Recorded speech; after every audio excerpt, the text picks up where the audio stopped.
Hare Krishna, Hare Krishna, Krishna Krishna, Hare Hare, Hare Rama, Hare Rama, Rama Rama,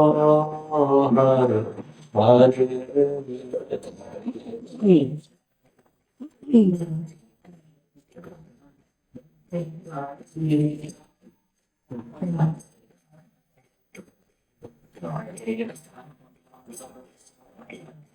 Bobo.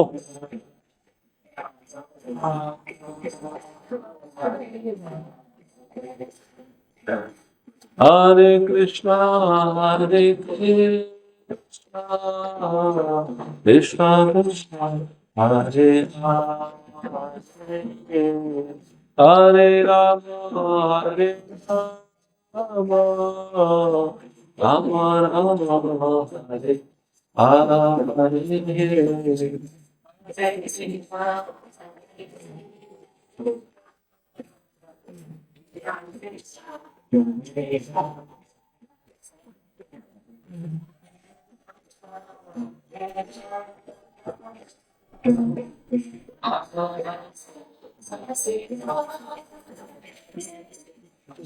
Jaya Radha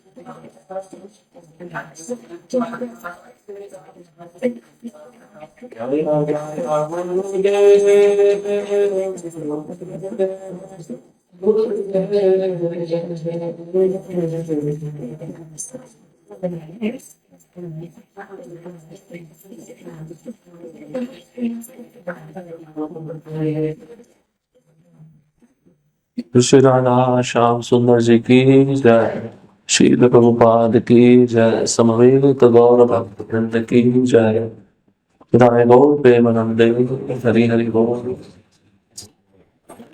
ओम नमो भगवते वासुदेवाय।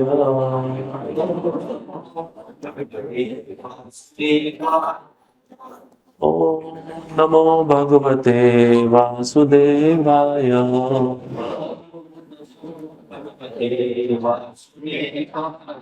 ओम नमो भगवते वासुदेवाय।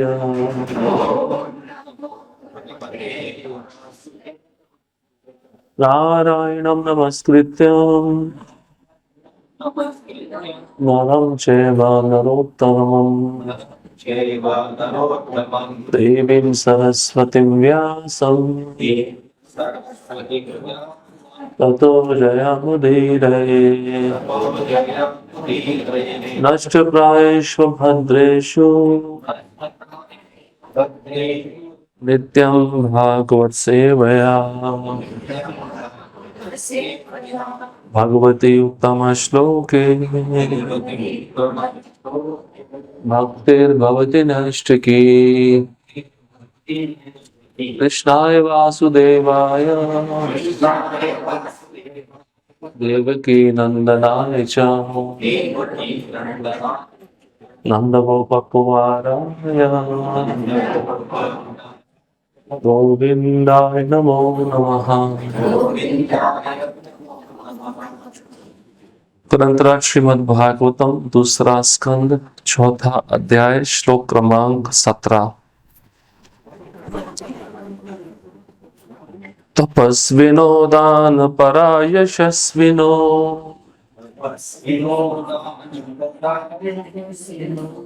मनस्विनो मंत्र विदः सुमंगला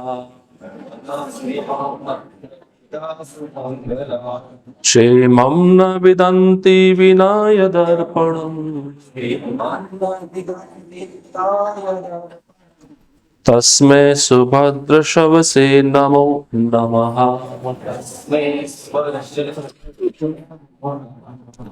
तपस्विनो दानपरा यशस्विनो मनस्विनो मंत्रविदा सुमंगला क्षेमं न विन्दन्ति विनाय दर्पणम् तस्मै सुभद्रशवसे नमो नमः। तपस्विनो दानपरा यशस्विनो मनस्विनो मंत्रविदा सुमंगला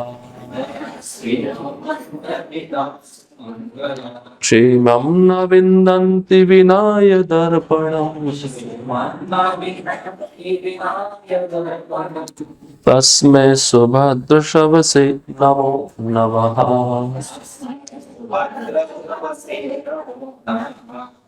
प्रभु जी तपस्विनो दानपरा यशस्विनो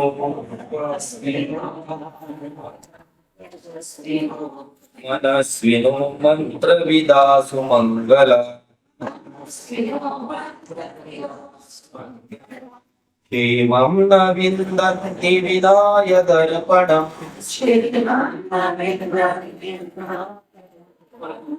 तस्मै सुभद्रश्रवसे नमो नमः।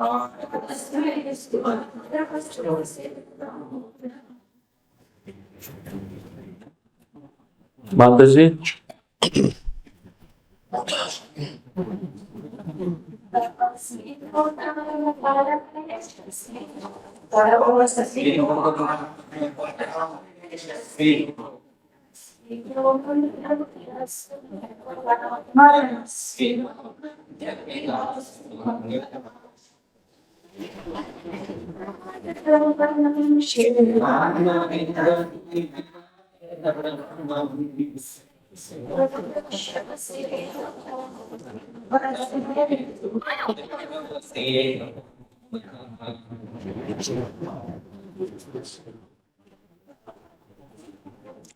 शब्दार्थ तपस्विनः बड़े बड़े विद्वान ऋषि, दानपरः बड़े बड़े दानी, यशस्विनः बड़े बड़े लब्ध प्रतिष्ठा, मनस्विनः बड़े बड़े दार्शनिक या योगी, मंत्रविदः वैदिक मंत्रों के उच्चारण करने वाले, सुमंगलः वैदिक सिद्धांतों के कट्टर अनुयायी, क्षेमम सकाम फल न कभी नहीं, विन्दन्ति प्राप्त करते हैं, विना रहित, यत अर्पणम समर्पण, तस्मै उनको, सुभद्रा शुभ श्रवसे उनके विषय में सुनकर, नमः मेरा नमस्कार, नमः पुनः पुनः। अनुवाद और तात्पर्य हिज डिवाइन ग्रेस एसी भक्ति वेदांत स्वामी शिल प्रभुपाद द्वारा। शिल प्रभुपाद की जय।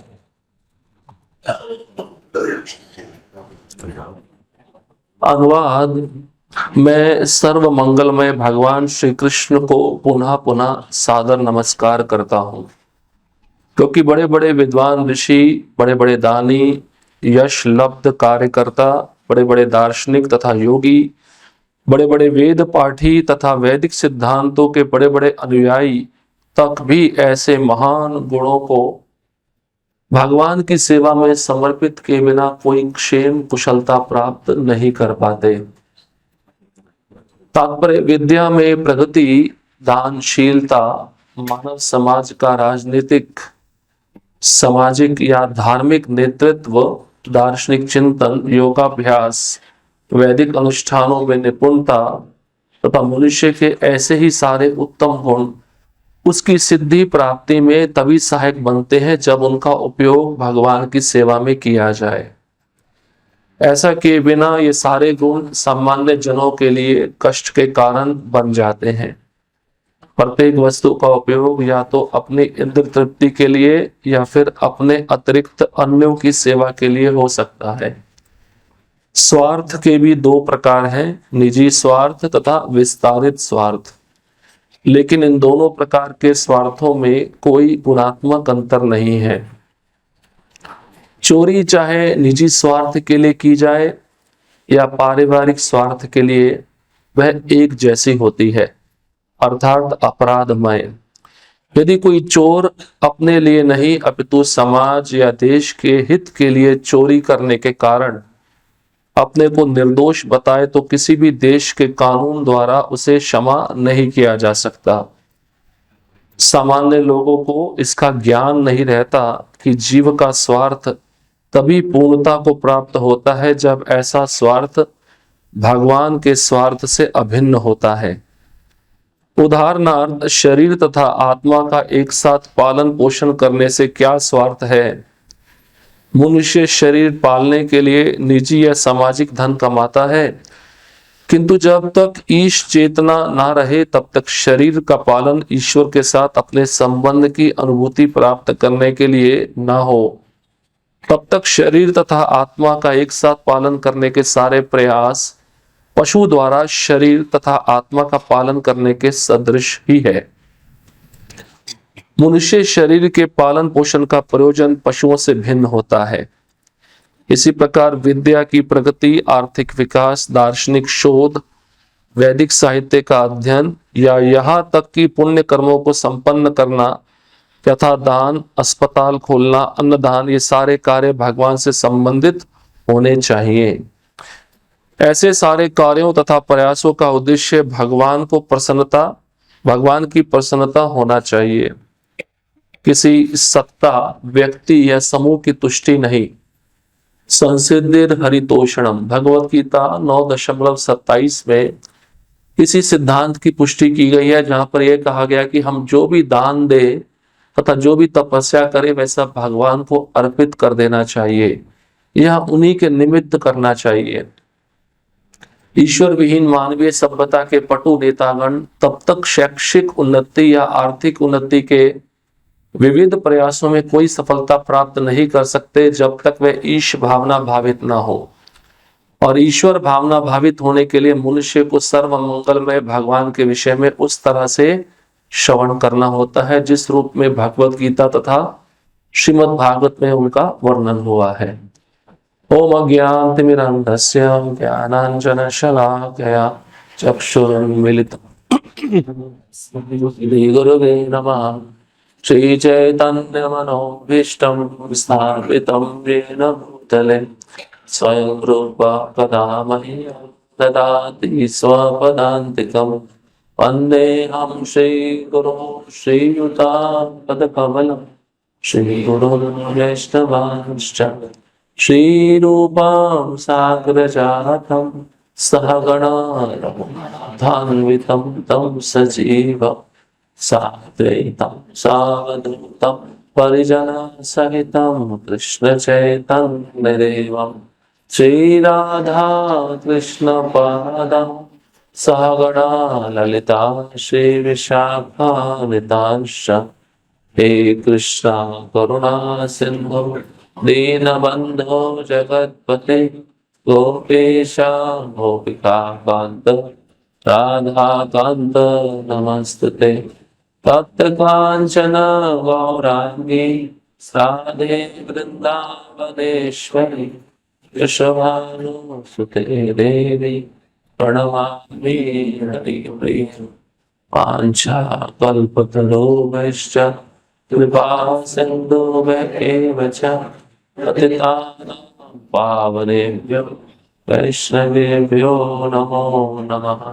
नमो महावदन्याय कृष्णप्रेमप्रदायते कृष्णाय कृष्ण चैतन्य नामिने गौरक्षे नमः। नमः विष्णुपादाय कृष्ण पृष्ठाय भूतले श्रीमते भक्ति वेदांत स्वामी निते नामिने। नमस्ते सारस्वते देवे गौरवाणी प्रचारिणे पाश्चात्य देशतारिणे। जय श्री कृष्ण चैतन्य प्रभु नित्यानंद श्री अद्वैत गदाधर श्रीवासादि गौर भक्त वृंद। हरे कृष्णा कृष्णा कृष्णा हरे हरे, हरे राम राम राम हरे हरे। कृष्णा कृष्णा कृष्णा हरे हरे, हरे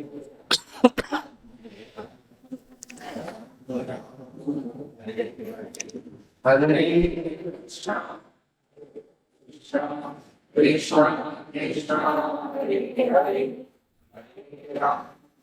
हरे राम राम हरे हरे। हरे कृष्णा। हरे कृष्णा। आप सभी भक्तों का स्वागत है। ये जो श्लोक है स्वयं शुकदेव गोस्वामी राजा परीक्षित को कह रहे हैं। एक एक शब्द पे ध्यान देंगे। सबसे पहले शब्द आता है तपस्विना, जिसका शब्दार्थ है बड़े बड़े विद्वान ऋषि। जितना भी लिस्ट इस श्लोक में दिया है, तपस्वी, दान देने वाले, यशस्वी जिनका यश दूर दूर तक फैला है, मनस्वी मतलब जो दार्शनिक होते हैं, योगी होते हैं, मंत्रविद मतलब जो ऐसे ब्राह्मण जो बहुत पटु होते हैं मंत्रों का उच्चारण करने में। ये सब जो गुण दिए हैं, अगर इन गुणों को ये सब जीव भगवान की सेवा में नहीं लगाते तो उनका कभी भी मंगल नहीं हो सकता। तो कहने का तात्पर्य ये है कि जो भी आपको गुण मिले हैं उस गुण को आपको भगवान की सेवा में लगाना चाहिए। प्रभुपाद जी भी तात्पर्य में लिखे हैं कि हमें प्रत्येक कार्य कृष्ण के साथ जोड़ देना चाहिए। अब जैसे पहला शब्द है तपस्विना। तपस्विना मतलब बड़े बड़े विद्वान ऋषि। विद्वान मतलब जिनके पास प्रखर बुद्धि रहती है।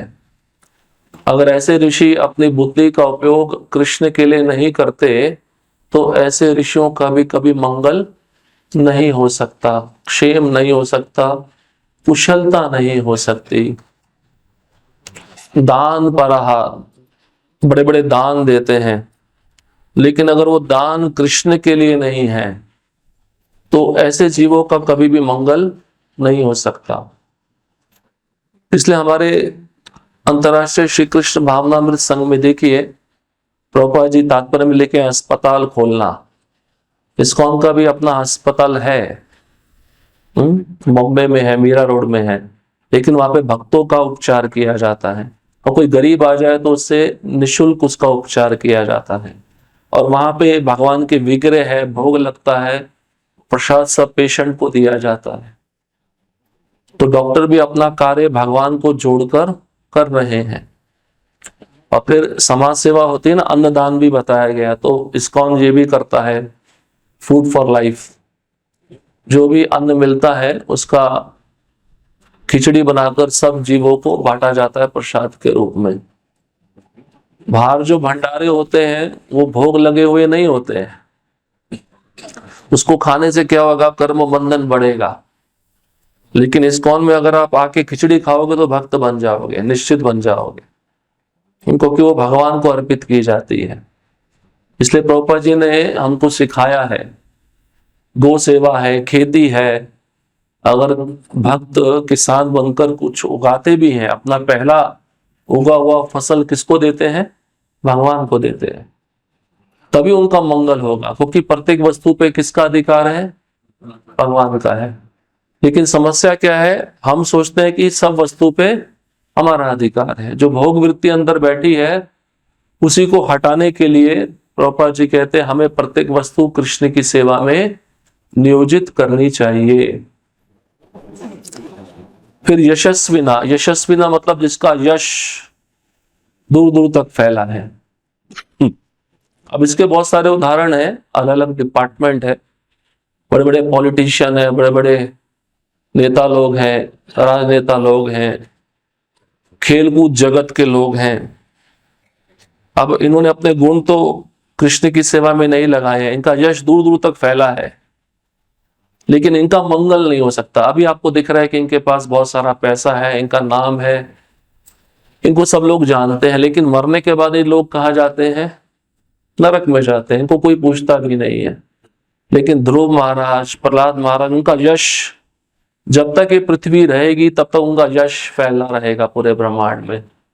यहाँ तक कि उच्च लोकों में जो देवता होते हैं वो भी ऐसे भक्तों का गुणगान करते हैं। इसलिए चैतन्य चरितामृत में चैतन्य महाप्रभु और राय रामानंद जी का संवाद आता है, उसमें बहुत अच्छा प्रश्न उत्तर है। उसमें चैतन्य महाप्रभु प्रश्न पूछते हैं सबसे बड़ा यशस्वी व्यक्ति कौन है? तो राय रामानंद उत्तर देते हैं जो कृष्ण का शुद्ध भक्त है वो सबसे यशस्वी व्यक्ति है। उसका यश पूरे 3 भुवनों में गाया जाता है। एवे यश गुशुक त्रिभुवन, 3 भुवनों में जितने भी जीव रहते हैं सब उस शुद्ध भक्त का गुणगान करते हैं। तो ऐसा यश केवल भक्त को ही प्राप्त होता है। प्रभुपाद जी है ना ऐसे यशस्वी। प्रभुपाद जी ने कौन सा कीर्तिमान स्थापित किया? पूरे जगत को उन्होंने कृष्ण भक्ति प्रदान किया, इसलिए उनका यश तीनों जगतों में गाया जाता है। और आपको लगेगा केवल हम अपने मंदिर में गाते हैं, ऐसा नहीं है, देवता भी गाते हैं प्रभुपाद जी का यश। इसलिए बहुत सारी जगह पे आपने सुना भी होगा देवता नीचे उतरकर प्रभुपाद जी का दर्शन करने आते थे। अमेरिका में प्रभुपाद जी एक बार प्रोग्राम रखे तो कोई आया नहीं था, आगे की सीट सब खाली थी, केवल भक्त ही थे।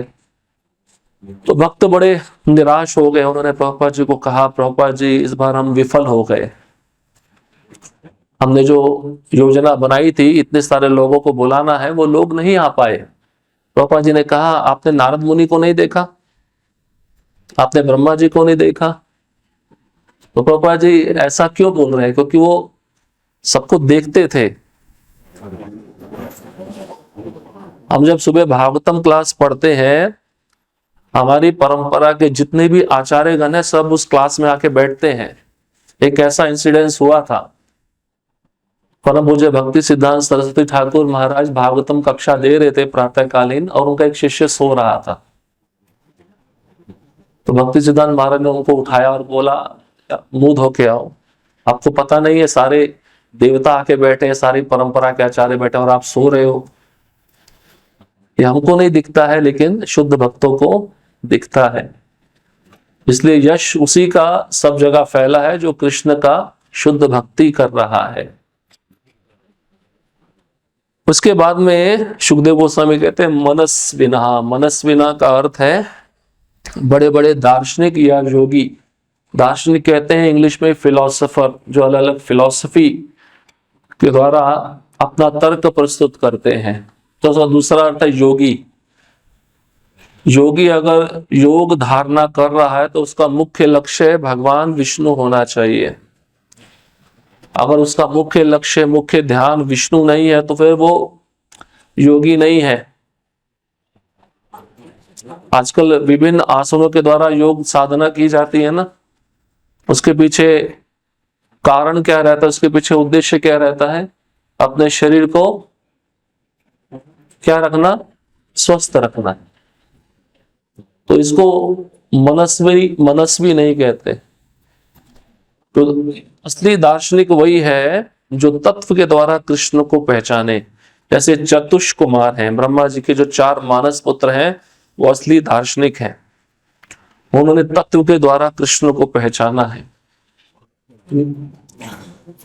उसके बाद में सुखदेव गोस्वामी कहते हैं ये सारे गुण आए कहां से हैं? भगवान ने ही उनको दिए हैं ना। अगर उन गुणों को ये सब जीवात्माएं भगवान की सेवा में नहीं लगाती तो उनका कभी भी मंगल नहीं हो सकता है। इसलिए गीता में एक श्लोक भी आता है ना, कृष्ण अर्जुन को बोले हैं मेरे लिए तपस्या करो, मेरे लिए दान करो, जो भी कुछ खाते हो पहले मुझे अर्पण करो। क्यों कह रहे हैं भगवान ऐसा? क्या क्या कारण है? इसके पीछे कारण यही है कि वो जीव जो भी कार्य करे, जब मेरे से संबंधित होकर कार्य करेगा तो उसको हर समय मेरा स्मरण होगा। उसके पीछे कारण यही है। और जब हमेशा स्मरण होगा तो नित्य स्मरण होने से अंतिम समय में भी कृष्ण ही याद आएंगे। अंते नारायण स्मृति ही। इस भौतिक संसार में कोई व्यक्ति हमारा अच्छा करे तो हम उसको नहीं भूलते ना। हम उसको कभी भूलते हैं? हम किसी बुरे केस में फंसे हों और कोई भी हमें निकाल नहीं पा रहा है, एक व्यक्ति आ जाए, उसकी जान पहचान बहुत ऊपर तक है और आपको उस केस से निकाल दे, तो आप उसके कितने ऋणी हो जाते हो, कितने कृतज्ञ हो जाते हो, बार बार उसका चिंतन करते हो, है या नहीं है? स्वाभाविक है ना। कोई विद्यार्थी है, फेल हो रहा है परीक्षा में, 4-5 मार्क्स से टीचर अगर ग्रेस मार्क्स दे दे, कितना खुश हो जाता है। वो जीवन भर उस टीचर को भूलेगा नहीं, है या नहीं है? तो आप सोचो, कृष्ण तो जन्म से लेके हमको क्या क्या दे रहे हैं, कभी उसका लिस्ट का भरपाई कर सकते हो? और डिमांड में कुछ भी मांग नहीं रहे आपसे। आपको क्या क्या दे रहे हैं? आप गीता में पढ़ो, इसका बहुत अच्छा फिलॉसफी है। हम सोचते हैं हम जो खाते हैं हम पचा रहे हैं, भगवान कहते हैं तुम नहीं पचाते, मैं पचाता हूं। मैं जठराग्नि के रूप में रहता हूं और हमें पता नहीं चलता हम जो खा रहे हैं कौन सा पदार्थ मज्जा में परिवर्तित हो रहा है, कौन सा मलमूत्र में परिवर्तित हो रहा है, कौन सा खून में परिवर्तित हो रहा है, हमको कुछ समझ में नहीं आ रहा, हम खाली खा रहे हैं। कृष्ण बाहर भी हमको सब कुछ दे रहे हैं और अंदर भी हमारा सब व्यवस्था करके रखे हैं। सिस्टम है या नहीं है कुछ? उस सिस्टम के पीछे कौन है? कृष्ण ही है। इसलिए धन्यवाद देना चाहिए, हर समय धन्यवाद देना चाहिए। धन्यवाद देने से वो व्यक्ति बारंबार स्मरण में रहेगा, याद में रहेगा। यही है, इसी को कृष्ण भावना भावित जीवन कहते हैं। हमें निरंतर कृष्ण का स्मरण करना है, कोई भी कार्य हो। और भगवत गीता में तो इसके बहुत सारे उदाहरण प्रभुपाद जी बताए हैं। घर में रह रहे हैं तो घर किसका है? कृष्ण का है। बच्चे किसके हैं? कृष्ण के हैं। उनको भक्ति में लगाना चाहिए। और प्रभु जी हैं जो बाहर जॉब कर रहे हैं, वो कमा रहे हैं, उसका कुछ अंश कृष्ण की सेवा में लगाते हैं तो वो कमाई भी कृष्ण से संबंधित हो जाती है। हर समय कृष्ण कृष्ण कृष्ण कृष्ण कृष्ण का चिंतन होना चाहिए। अब श्रील प्रभुपाद जी तात्पर्य में लिखते हैं, एक चोरी का उदाहरण दिए हैं। प्रभुपाद जी कहते हैं 2 प्रकार के स्वार्थ होते हैं, एक निज स्वार्थ, एक विस्तारित स्वार्थ। व्यक्ति कोई भी कर्म करता है संसार में, उसके पीछे कारण क्या है? उसका अपना स्वार्थ है। या तो वो अपने लिए कर रहा है या अपने परिवार के लिए कर रहा है। जब वैरागी होगा तो फिर वो थोड़ा देश के लिए करेगा, समाज के लिए करेगा। लेकिन वो स्वार्थ फिर स्वार्थ ही रहता है। और उसका अर्थ बताते हैं प्रभुपाद जी, अपराधमय। वो स्वार्थ कैसा है? अपराधमय, अपराध है। क्यों? क्योंकि वो सारी वस्तुएं जो कृष्ण ने हमको दी हैं, उसका भोग हम अपने लिए कर रहे हैं। अपराध है या नहीं है? इसलिए हमें सबसे पहले कृष्ण को अर्पित करना चाहिए। वही सिद्धांत यहां पे बताया है। क्योंकि अगर हम स्वार्थ में रहेंगे, स्वार्थ में व्यक्ति दूसरे का सोचता है, इवन भक्त भी नहीं सोचते हैं। प्रसाद में अगर कुछ अच्छा चीज दिखेगा तो अपना प्लेट पहले लगा लेते हैं, दूसरे के बारे में सोचते नहीं है। ये स्वार्थ है। ऐसा स्वार्थ भी नहीं करना चाहिए। भक्त तो वही है जो सबके लिए सोचे। प्रभुपाद जी ने सबके लिए सोचा या नहीं सोचा? हाँ, ऐसे ही भक्तगण सबके बारे में सोचते हैं। इसलिए उनको चलता फिरता तीर्थ कहते हैं, परोपकार। उनका जीवन ही किसके लिए होता है? परोपकार के लिए होता है। हाँ? तो शास्त्रों में ऐसी बहुत सारी कथाएं हैं जो भक्त अपने द्वारा प्रदर्शित करते हैं कि हमें परोपकार कैसे करना चाहिए। और भक्त की चेतना किसमें लगी होती है? किस में लगी होती? कृष्ण में लगी होती। हो नहीं सकता, क्योंकि कृष्ण सदैव उसके साथ में रहते हैं, और जब कृष्ण साथ में रहते हैं तो वहां पे अंधकार या अज्ञान अविद्या प्रवेश नहीं कर सकते। इसलिए प्रभुपाद जी ने चोरी का उदाहरण क्यों दिया? क्योंकि पूरा संसार चोरी ही कर रहा है ना, सब चोरी कर रहे हैं। किसकी चोरी कर रहे हैं? कृष्ण ने जो संसाधन दिए हैं उसकी चोरी कर रहे हैं। एक बार प्रभुपाद जी मॉर्निंग वॉक पे जा रहे थे तो रास्ते में उनको एक बहुत बड़ी ऑयल फैक्ट्री दिखी, अपने शिष्यों के साथ में थे। तो शिष्यों के समूह में से एक शिष्य प्रभुपाद जी को कहते हैं कि जिस व्यक्ति की ये फैक्ट्री है सबसे अमीर आदमी है अमेरिका का, ही इज बिलियनियर। अब उसकी दृष्टि में तो वो बहुत अमीर है, बहुत धनी है, लेकिन प्रभुपाद जी ने क्या उत्तर दिया? वो चोर है। क्यों चोर है? क्योंकि कृष्ण ने जो संसाधन दिया उसका वह भोग कर रहा है और बदले में कृष्ण को कुछ भी नहीं दे रहा है। वो बड़ा चोर है, हम छोटे चोर हैं, हम छोटे स्तर पे चोरी करते हैं। तो प्रसाद की चोरी हो गई, एक उदाहरण तो आपको बताया ही है। कुछ नया चीज होता है जो हमें अच्छा लगता है, उसकी भी चोरी हम कर लेते हैं, किसी को बताते नहीं है हम। तो इससे बचना चाहिए। श्रील प्रभुपाद जी आगे कहते हैं, मनुष्य के अंदर जितने भी उत्तम गुण हैं, जितनी भी सिद्धियां उसको प्राप्त हुई है, उन सब का उपयोग उसको भगवान की सेवा में करना चाहिए। प्रभुपाद जी के पास सिद्धियां थी या नहीं थी? थी, लेकिन उसको प्रत्यक्ष प्रभुपाद जी प्रकट नहीं करते थे। उनका सब सिद्धियां इनडायरेक्ट अप्रत्यक्ष रूप में प्रकट हो जाता था। प्रभुपाद लीलामृत में एक सुंदर प्रसंग आता है। प्रभुपाद जी 2 साल हो गया अमेरिका में प्रचार करते करते, लेकिन अब उनको वृंदावन की बहुत याद आ रही है। और वृंदावन जब जाने का समय आया, भारत लौटने का समय आया, तो जितने भी शिष्य थे सब रोने लगे। क्या हम प्रभुपाद जी को अब पुनः देख पाएंगे या पुनः उनसे मिल पाएंगे? तो सबकी इच्छा हो रही थी जाने की। सब चाहते थे हम भी प्रभुपाद के साथ भारत जाएं और वृंदावन को देखें, क्योंकि प्रभुपाद ने कहा कि जो जो मेरे साथ में जाएगा उसको मैं वृंदावन का दर्शन कराऊंगा।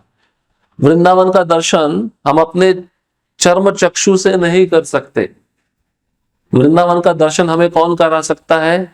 शुद्ध भक्त करा सकते हैं, प्रभुपाद जैसे महान साधु करा सकते हैं। और जब प्रभुपाद जी दर्शन कराएंगे तो वो दर्शन कैसा होगा? अद्भुत होगा, नहीं होगा?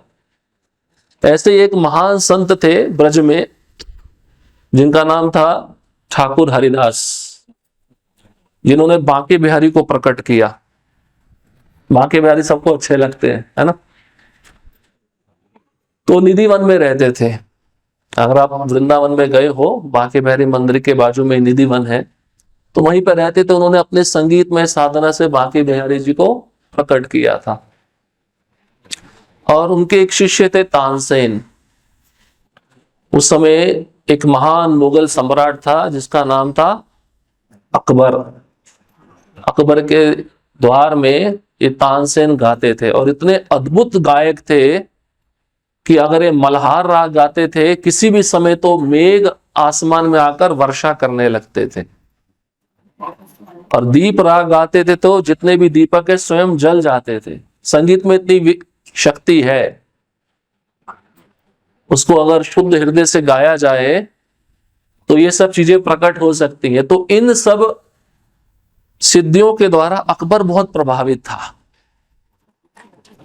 और अकबर रोज दरबार में तानसेन को बुलाकर ये सब राग सुनता था।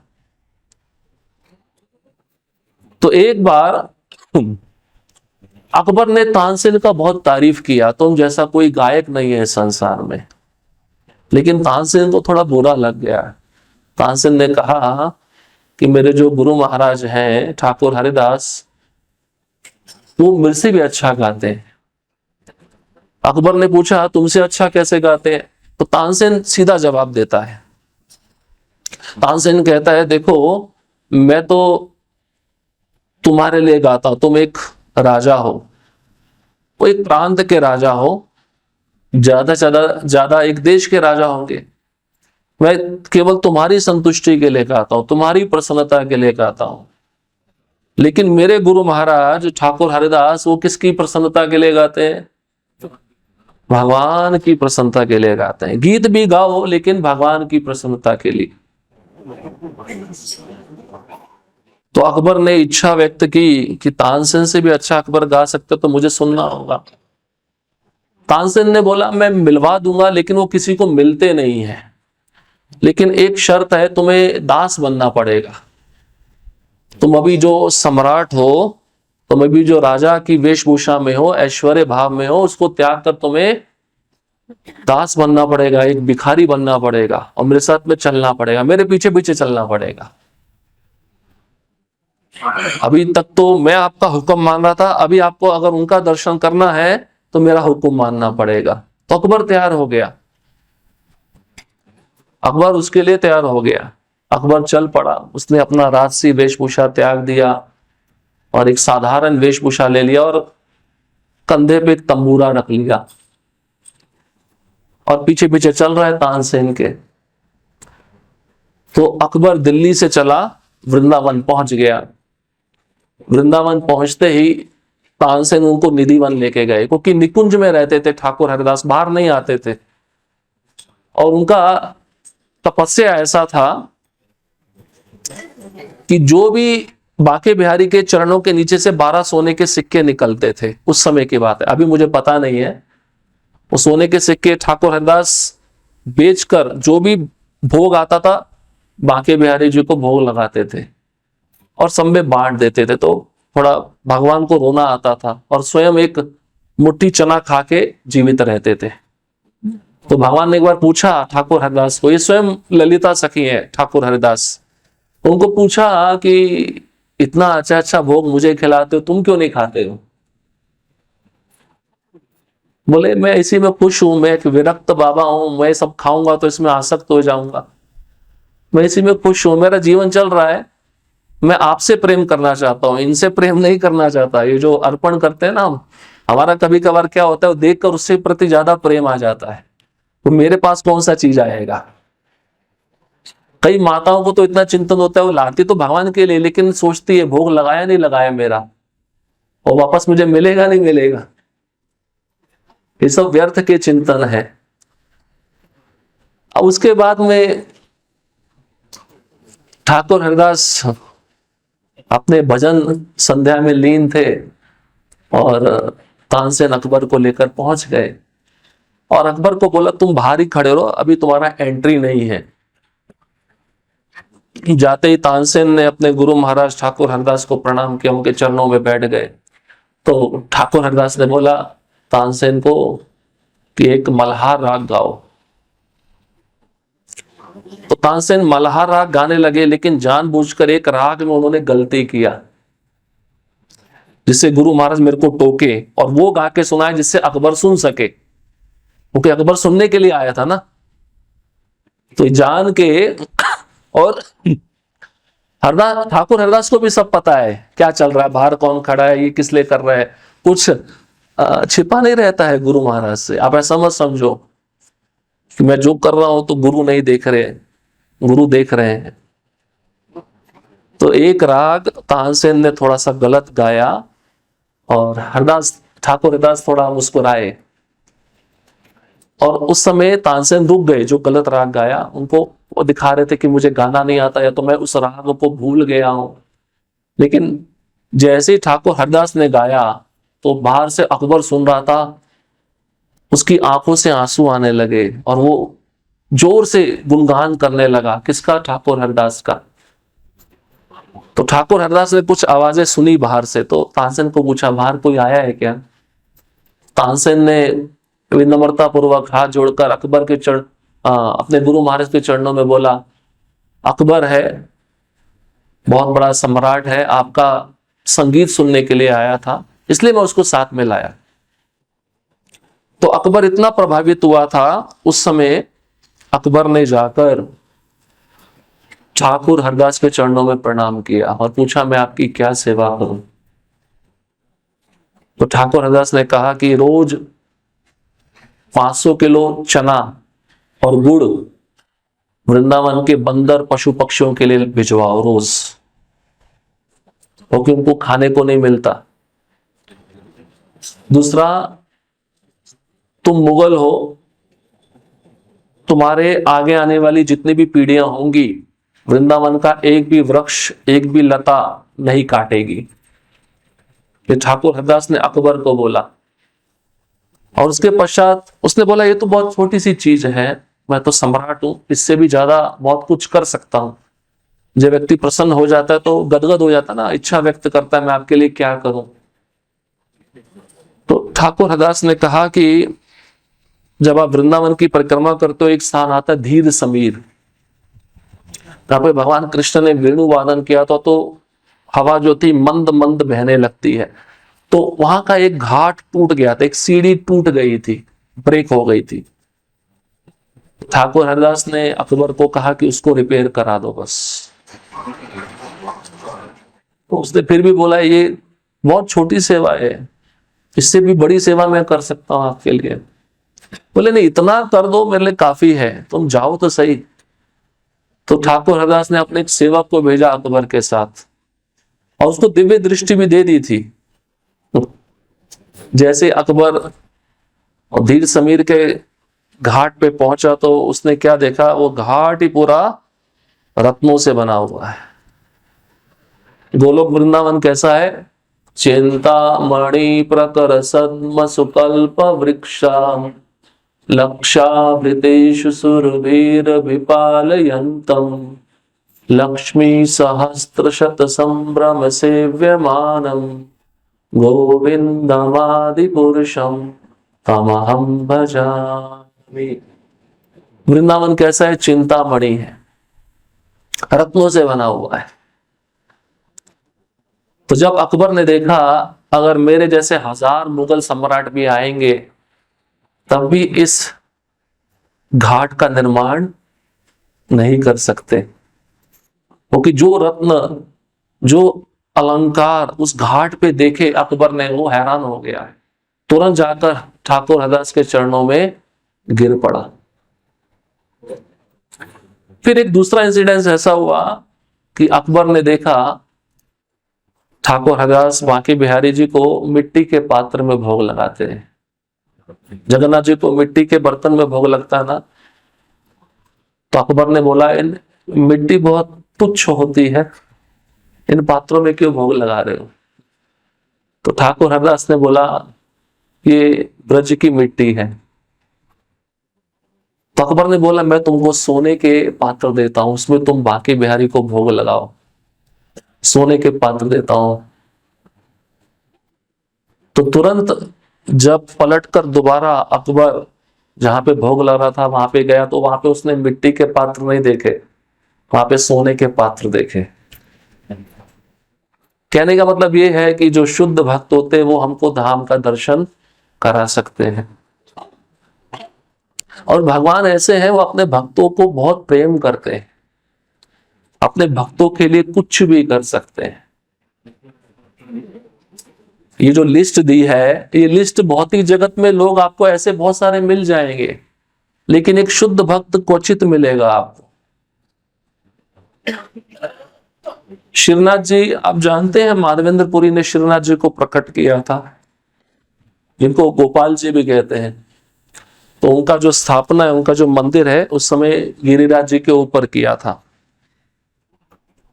स्वयं माधवेंद्रपुरी ने, और कुछ ब्रजवासियों को उनकी सेवा में लगाया था, जिसमें से 4 मुख्य पुजारी थे। उसमें से एक पुजारी थे कुंभन दास जी। कुंभन दास जी का भी जन्म गोवर्धन के पास जैत गांव में हुआ था, और ये चैतन्य महाप्रभु के शिष्य थे। बहुत गरीब थे, इनका दशा सुदामा जैसा था। शरीर पे जो वस्त्र पहनते थे वो भी फटे हुए पहनते थे। और जब भक्त होता है तो उसको किसी का डर नहीं होता है। तो उस समय भी अकबर सम्राट था। तो चैतन्य महाप्रभु ने कुंभन दास जी को एक सेवा दी थी। क्या सेवा? कि तुम सुंदर सुंदर पदों की रचना करके भगवान को सुनाओ। गवैये होते हैं ना, आज तो वो प्रथा नहीं रही। आप हमारे वृंदावन में जो षड गोस्वामी ने मंदिर बनाया उसको देखेंगे ना, भगवान के दर्शन के सामने एक वेदी होती है, उस वेदी पे गवैये बैठ के भगवान को प्रसन्न करने के लिए अलग अलग राग गाते हैं, पद गाते हैं, और वो पद अपने आप ही निर्माण करते हैं। कि कुंभन दास जी भी साधारण भक्त नहीं थे। अब ये जब जागने का पद गाते थे तो भगवान जाग जाते थे, इनके बिना भगवान जागते नहीं थे। चाहे कोई भी पुजारी आके दरवाजा खटखटाए, मंत्र उच्चारण करे, नहीं। जैसे यहाँ पे बताया ना, मंत्रविद, वेदों के मंत्रों का उच्चारण करने वाले बहुत पटु ब्राह्मण हो, उससे भी भगवान प्रसन्न नहीं होते। और जब ये राग पद गाते थे सुलाने का तो भगवान सो जाते थे। इनकी इच्छा पे निर्भर था सब, कब भगवान सोएंगे, कब भगवान जागेंगे। और भगवान इनसे वार्तालाप करते थे, कभी कभार इनकी गोद में आके बैठ जाते थे।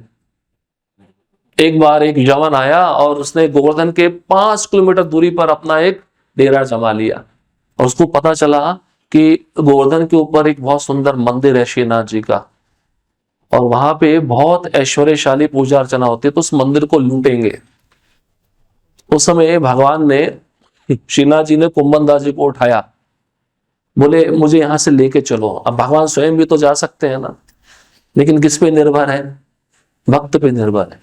बोले मुझे उठा के लेके चलो। कुंभन दास जी ने उठाया और उनको भैंसे पे बिठा दिया और पकड़ लिया, भगवान गिर ना जाए। भैया पूरी सृष्टि को संभालते तो खुद को नहीं संभाल सकते क्या, लेकिन निर्भर है। एक पुजारी को सेवा ऐसी ही करनी चाहिए। अब बैठ गए हैं, चल रहे हैं, अब उनकी दृष्टि भी ऐसी है, जो भक्त होगा उसी को दिखेंगे, जो भक्त नहीं उसको नहीं दिखेंगे। अब भैंसे पे बैठ गए, ये पैदल चल रहे हैं, भगवान भैंसे पे बैठे हैं, उनको तो कोई कांटा नहीं चुभ रहा, उनके तो कोई वस्त्र नहीं फट रहे, लेकिन ये ऐसे मार्ग से जा रहे थे जहां पे बहुत सारे कांटे थे। और कांटे पांव में भी चुभे, कांटे लगने से वस्त्र भी फट गया, खून भी निकलने लगा। जब एक ऐसा स्थान आ गया जो बहुत ही सुनसान था, झाड़ियां थी, तो भगवान ने कुंभन दास जी को बोला रुक जाओ, मेरे को भूख लगी है, मेरे को खिलाओ। तो पुजारी भी थोड़े बुद्धिमान होते थे, जैसे बाल भोग है, फिर उसके बाद में सुबह का नाश्ता होता है, फिर राजभोग होता है, संध्या भोग होता है, उन्होंने बना लिया था, अलग अलग पैक कर लिया था, क्योंकि रास्ते में भगवान को खिलाना पड़ता है, बिना खिलाए तो रह नहीं सकते ना। तो उस समय जो समय हुआ था सुबह का नाश्ते का, वो भोग लगा दिया। भगवान बोले नहीं, जो जो सब बनाया सब लगाओ, मैं एक ही बार में खाना चाहता हूं। उसके बाद में कुंभन दास जी बोले अगर अभी सभी खा लोगे तो बाद में मैं आपको क्या खिलाऊंगा। बोले उसका चिंता मत करो, बस मैं जो बोल रहा हूं उतना करो, ठीक है। अब राजभोग था, बाल भोग था, संध्या भोग था, सब मिक्स कर दिया और डाल दिया। और अब श्रीनाथ जी बोले देखो अभी जाके वो झाड़ी है ना सामने, जाके छिप जाओ। कुंभन दास जी ने सोचा अभी भगवान कुछ लीला करने वाले हैं, और जाके छिप गए। अब छिप गए, देखना चाहते हैं अब क्या करने वाले हैं भगवान। इतने में उन्होंने क्या देखा, एक छोटी सी बालिका आई, वो राधा रानी थी स्वयं। वो राधा रानी आकर जो रखा था भगवान को अपने हाथ से खिलाने लगी। तो उस समय कुंभन दास जी ने पहली बार राधा रानी का दर्शन किया। बोले भगवान की कृपा से राधा रानी का दर्शन हुआ। ये दर्शन करने के बाद में अब भगवान ने बोला कुंभन दास मेरा पेट भर गया है, अब तुम कुछ पद गाकर मुझे संतुष्ट करो। इनको तो गुस्सा थोड़ा आया हुआ था अंदर, ये तो भैंसे पे बैठा और मेरे को पैदल चलवाया इसने, अब मेरी बारी है, थोड़ा इसको पद सुनाता हूं। तो क्या पद सुनाया, वो पद जो ब्रज भाषा में होता है, वो पद उसका अर्थ मैं आपको बता देता हूं। ब्रज भाषा तो गा के नहीं सुना सकते हम आपको। तो अर्थ यह है कि तू तो भैंसे पे बैठा है और मेरे को पैदल चलवाया, तेरे पैर में कोई कांटा नहीं लगा, मेरे पैरों में हजारों कांटे लगवाए। और ये जब पद सुन रहे थे भगवान इतना हंस रहे थे, इतना हंस रहे थे, क्योंकि शास्त्र में बताया गया है भगवान को अपने शुद्ध भक्तों का गाली बहुत अच्छा लगता है। गाली समझते हैं, वेद की स्तुति इतनी अच्छी नहीं लगती, क्योंकि अब क्या है, उनको बिठा दिया, आरती करते रहो, वो भी परेशान हो जाते हैं। उनको भी खेलना है, कूदना है, सब लीलाएं करनी होती है, वो भक्तों के साथ ही करते हैं। अब इतना पद सुनने के बाद कुंभन दास जी बोले अब मेरे को वापस लेके चलो, वो यमन चला गया है। तो ये समझ गए अब इन्हीं की लीला है, अब जितना रास्ता मैं पार करके आया था उतना रास्ता ही मुझे दोबारा पार करना पड़ेगा। अब फिर भगवान को उठाया और भैंसे पे बिठा दिया, वापस भैंसा यू टर्न करके चलने लगा। अब फिर वही कांटे लग रहे हैं, वस्त्र फट रहा है, लेकिन भक्त का भी अपना भाव रहता है, उसको दुख में भी आनंद मिलता है। वो आदान प्रदान ऐसा होता है, वो केवल भक्त और भगवान ही समझ सकते हैं, कोई दूसरा नहीं समझ सकता। अब ये चल पड़े, चलते चलते पहुंच गए गिरिराज के ऊपर, फिर बिठा दिया इनको इनके सिंहासन पे। पहले जैसे इनकी पूजा अर्चना शुरू हो गई। तो भगवान इस प्रकार से अपने भक्त से प्रेम करते हैं। ठीक है, आपको कोई भी गुण दिया है, कोई भी क्वालिटी दी है, अच्छा है, लेकिन जब तक वो गुण, जब तक वो क्वालिटी कृष्ण की सेवा में नहीं लगेगी, आपका किसी भी प्रकार से मंगल होने वाला नहीं है। अब माताएं भी ऐसी होती हैं, कई माताओं को बहुत अच्छा कुकिंग आता है, बुरा मत मानिएगा, लेकिन अगर किसी दूसरी माता जी को इतना अच्छा कुकिंग नहीं आता, वो बेचारी बोल रही कि मुझे सिखा दो, जिसको अच्छा आता है वो सिखाती नहीं है, सिखा दूंगी तो मेरे से आगे चली जाएगी, फिर इसका वाहवाही होगा, मेरा कौन वाहवाही करेगा। कृष्ण उससे प्रसन्न नहीं होते हैं। कृष्ण किससे प्रसन्न होंगे?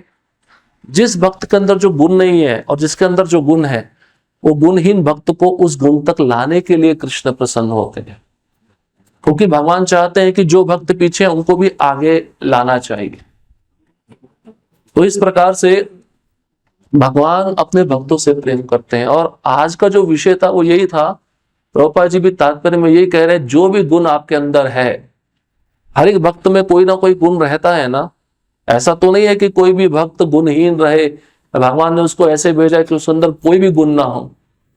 गुण है, लेकिन बेस्ट यही है कि आप उस गुण को कृष्ण की सेवा में लगाओ, बस। अच्छा गाना आता तो कृष्ण की प्रसन्नता के लिए गाओ, अपने या दूसरों की प्रसन्नता के लिए मत गाओ, उसमें आप फंस जाओगे, वो स्वार्थ हो जाएगा। जैसे प्रभुपाद जी तात्पर्य में बताते, निजी स्वार्थ होगा, नहीं तो लाभ पूजा प्रतिष्ठा प्राप्त करने वाला स्वार्थ होगा, और ऐसा स्वार्थ है फिर वो पीछा नहीं छोड़ेगा आपका। इसलिए बेस्ट है कि हमें जो कुछ भी मिला है हम पूरी तरह से उसको कृष्ण की सेवा में लगा दें। हरे कृष्णा कृष्णा कृष्णा हरे हरे, हरे राम राम राम हरे हरे। किसी का कोई प्रश्न है? आपका प्रश्न नहीं है तो मुझे दूसरा एक विषय लेना है।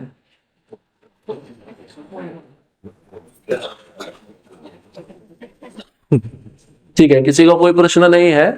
कुछ सूचनाएं हैं। पहली सूचना यह है कि जो यात्रा जा रही है, इधर आप बाहर जाएंगे तो सामने बोर्ड लगा है, 4 धाम यात्रा है।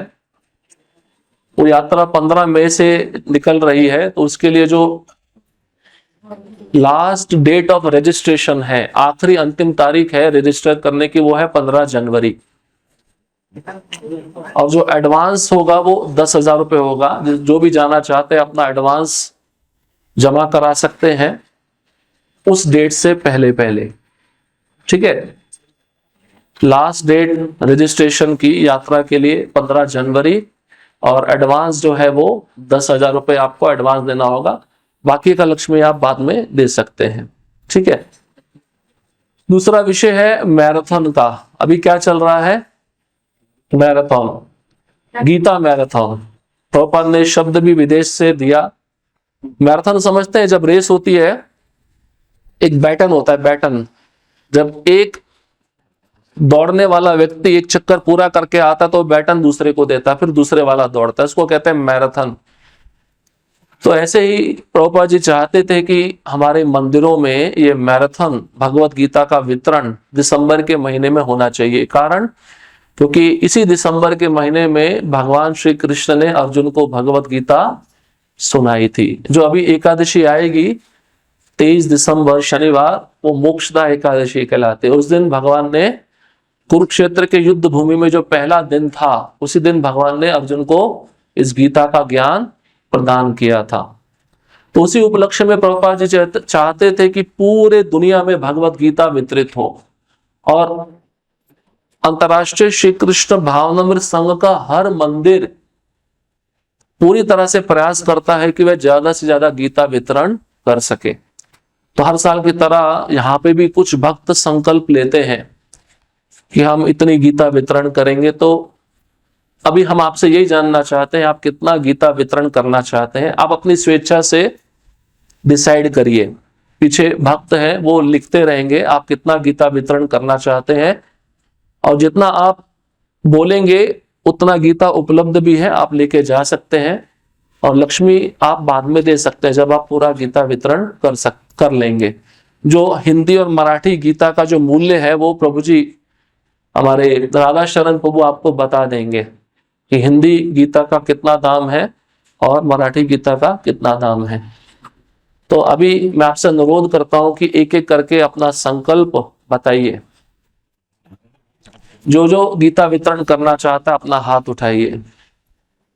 यस प्रभु। 32।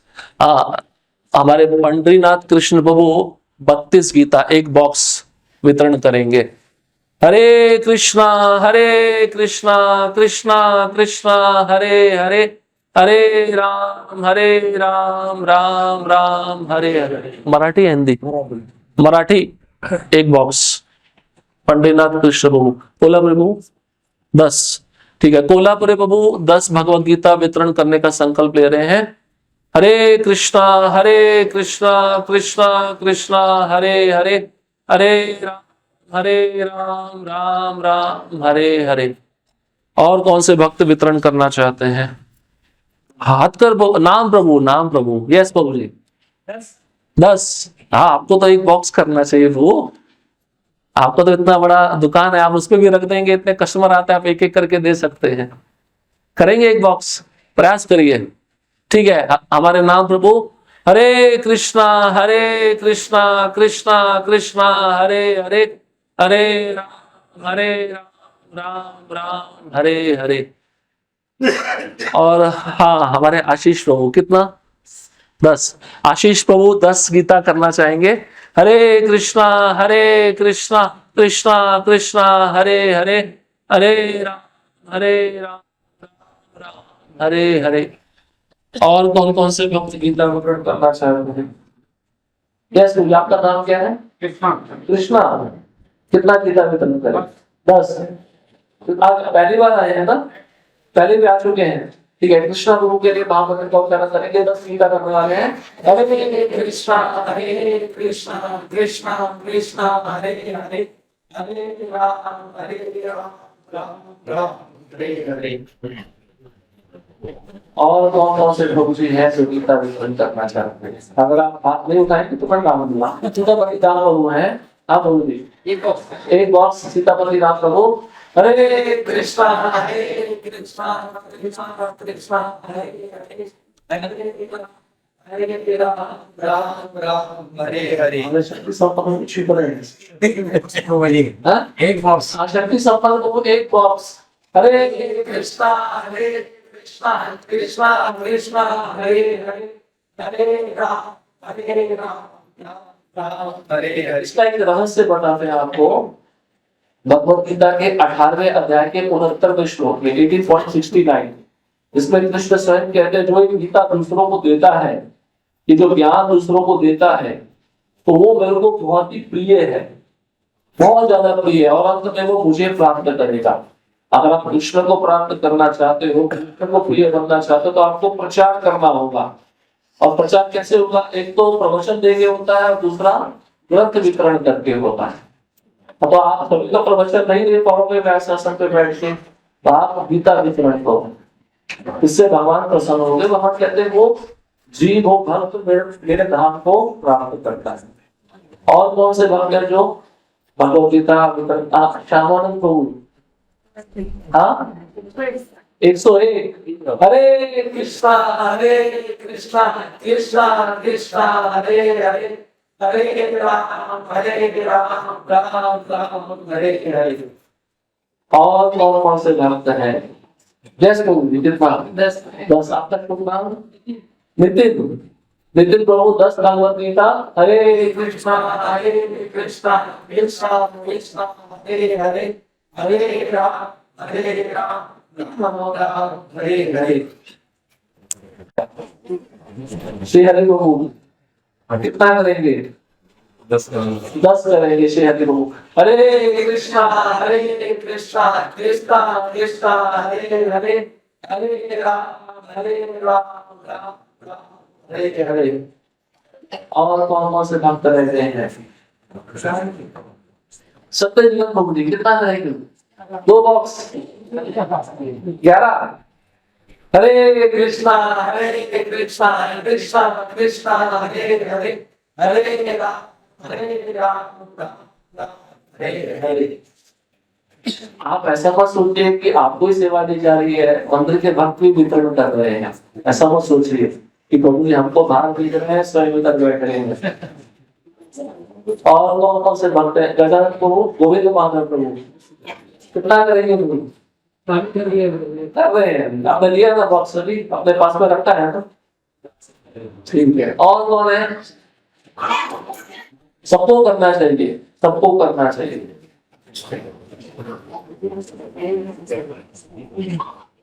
ये मंत्र को आप लोग इसे करके बैठते हैं। कितना करेंगे वो? 10। ठीक है। हरे कृष्णा कृष्णा कृष्णा हरे हरे, हरे राम हरे हरे। तो पता है पुणे मंदिर में पता है कितना टारगेट लिया? 7 लाख। आपका ठीक है, हमारी इतनी कैपेसिटी वो उतना ही कर पाएंगे। 7 लाख पूरे मंदिर में कितना टारगेट लिया? 7 लाख। इस संख्या को हमें बढ़ाना चाहिए। और कौन से भक्त गीता वितरण करना चाहते हैं? अभी माताओं का भी बारी आएगा, पहले प्रभु जी से निपट लेते हैं।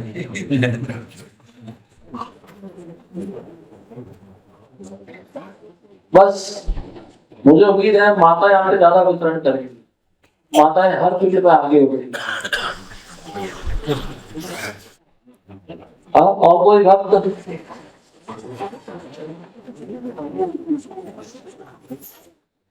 निवारे बाबू, हाँ कुछ तो लीजिए। हाँ कुछ लीजिए, ट्राई करिए। कितना? थोड़ा जोर से बोलिए लोग। ट्राई करेंगे। कितना करेंगे? 10 करेंगे। ठीक है। 10 भगवत गीता यदि लिपाने को के लिए। हरे कृष्णा कृष्णा कृष्णा हरे हरे, हरे राम राम हरे हरे। कौन से प्रभु जी हैं? हाँ क्या नाम है प्रभु जी आपका? हाँ राजीव। कितना करेंगे प्रभु जी? 12 गीता भगवत गीता राजीव प्रभु करेंगे। हरे कृष्णा कृष्णा कृष्णा हरे हरे, हरे राम हरे हरे। और कोई प्रभु जी जो भगवत गीता वितरण करना चाहता है, जो भगवान को प्रिय बनना चाहता है?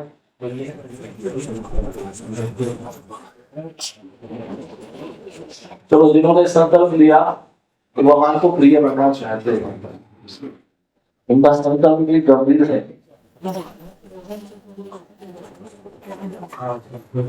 और कोई प्रभु जी जो भगवत गीता वितरण करना चाहता है?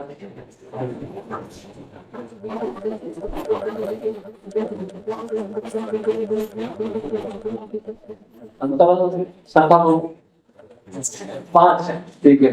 हरे कृष्णा कृष्णा कृष्णा हरे हरे, हरे राम बंशीधर कृष्ण प्रभु एक बॉक्स ऐसा वक्त होना चाहिए।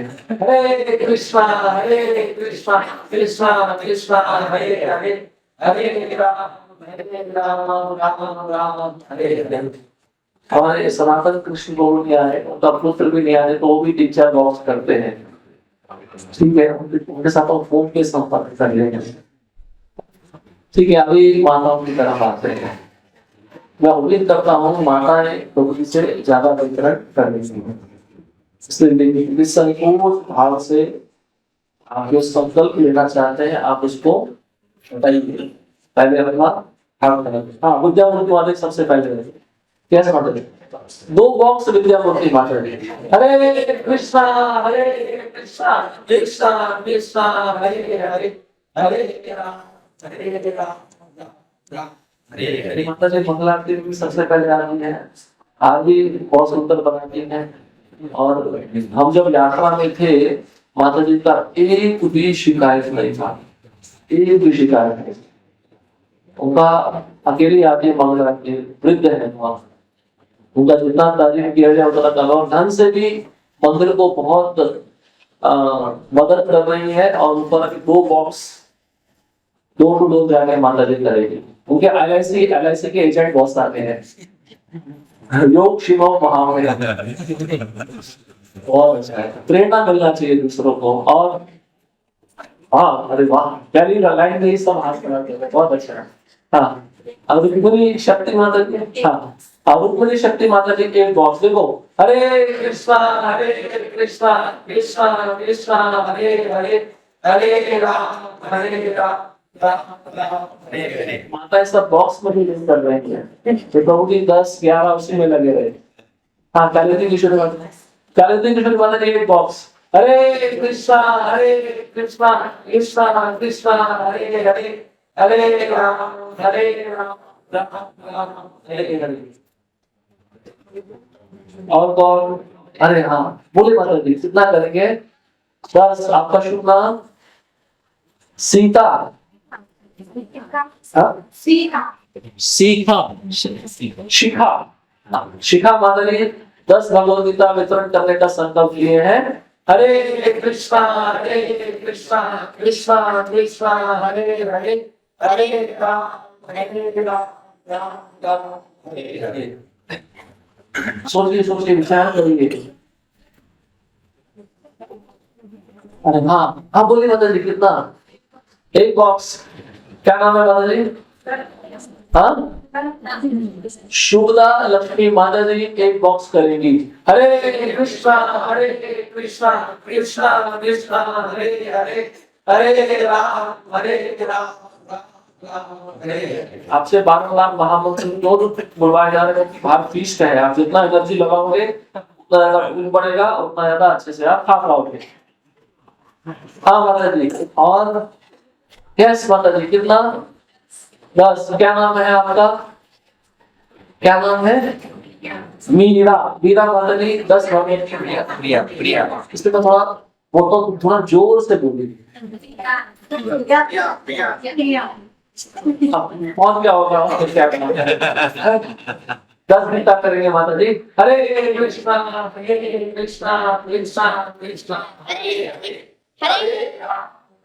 राम हरे हरे। और बताइए और कौन से माता जी कितना करेंगे? एक बॉक्स पांडव पत्नी माता जी करेंगी। हरे कृष्णा कृष्णा हरे हरे हरे राम हरे हरे। और दीक्षित भक्तों को तो करना चाहिए। दीक्षित भक्त करेंगे, जिन्होंने दीक्षा नहीं लिया है वो उससे प्रेरणा लेंगे और वो भी फिर आगे वितरण करने का सोच सकते हैं।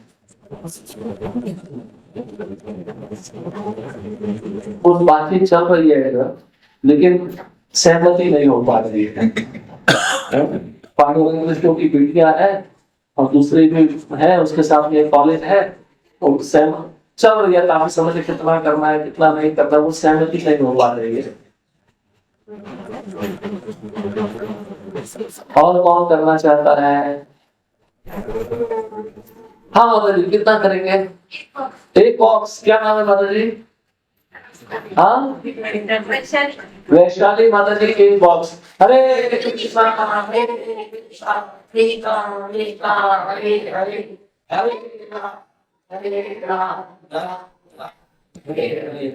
हमारे श्याम सुंदर जी की आंखें बहुत सुंदर हैं। अगर आप उदारता भाव से संकल्प लोगे तो कि आंखें और बड़ी होती जाएंगी आप पे कृपा करने के लिए।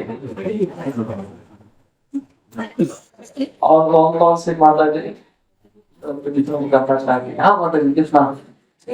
एक बॉक्स कितना? क्या नाम है माता जी?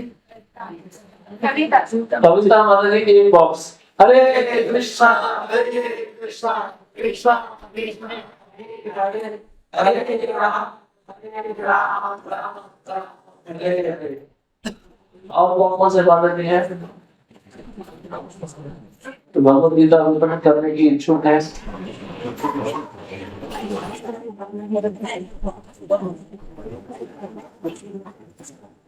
और माता जी हाँ कितना करेंगी? एक बॉक्स।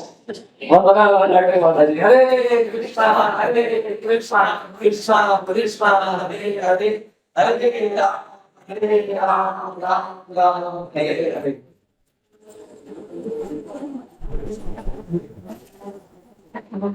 और ये मानवी सुंदरी माता जी आप चुप हैं।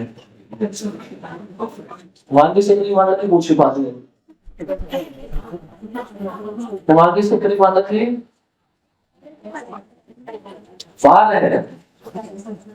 अच्छा मुझे ऐसा लगा इधर बैठी है। ठीक है हाँ माता जी कितना करेंगे? हाँ 12। क्या नाम है आपका? राधा। राधा माता जी 12 भगवद गीता वितरण करेंगी। हरे कृष्णा कृष्णा कृष्णा हरे हरे।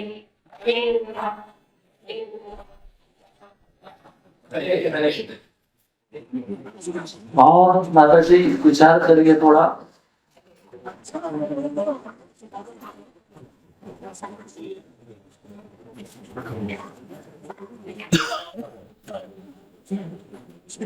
अगर जो इस हफ्ते विचार नहीं कर पा रहे तो अगले हफ्ते फिर एक ट्राई किया जाएगा, उनको प्रोत्साहन दिया जाएगा। तो जो आज है उनके पास समय ज्यादा रहेगा वितरण करने के लिए।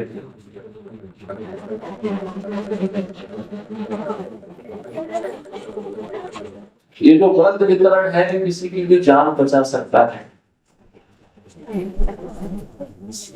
पुणे में एक सच्ची घटना घटी थी। पुणे में जो भक्त होते हैं वो रेलवे स्टेशन पे जाकर ग्रंथ वितरण कर रहे थे।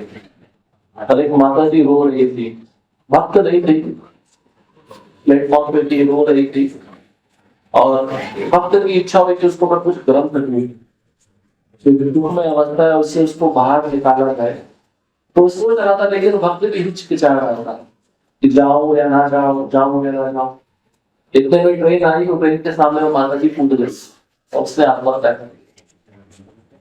तो इस भक्त को बहुत रोना आया। अगर मैं उस समय उसके पास में चला जाता और उसको ये भगवत गीता या कोई भी ग्रंथ में दे देता, उस समय वो जो समय काटा भी जाता। मृत्यु तो आनी है ठीक है, लेकिन आत्महत्या करके व्यक्ति कहाँ जाता है? प्रेम ही बढ़ता है।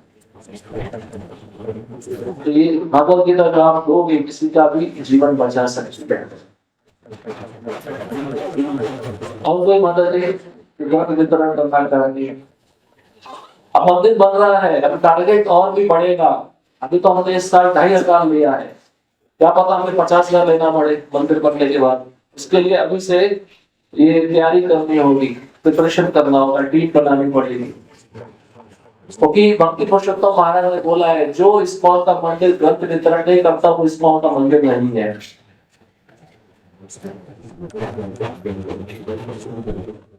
और भक्ति दूत मास कहते हैं यस कर लगेगा 12। क्या नाम है माता जी आपका?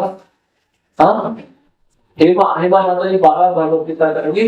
हरे कृष्णा कृष्णा कृष्णा हरे हरे हरे राम राम राम हरे हरे। प्रचार वही कर सकता है जो जीवंत है, जो जीवित है। मरा ने कभी प्रचार नहीं कर सकता है। जिसके अंदर प्राण है वो दूसरे को प्राण दे सकता है। ठीक है आज के लिए इतना काफी है, अगले हफ्ते फिर हम ट्राई करेंगे। ठीक है इधर समाप्त करते हैं। अरे संकर्षण हो रहे हैं, हाथ उठाया। कितना करेंगे वो? 15। संकर्षण देखो वो बच्चा है, उसका इच्छा है 15 भगवत गीता करने का। हरे कृष्णा कृष्णा कृष्णा कृष्णा हरे हरे हरे राम राम राम हरे हरे। जिन भक्तों ने संकल्प लिया उनका भी धन्यवाद, जिन्होंने नहीं लिया उनका भी धन्यवाद। और अगले हफ्ते हम उनको भी ट्राई करेंगे, ठीक है। हरे कृष्णा। श्री राधा श्याम सुंदर जी की जय।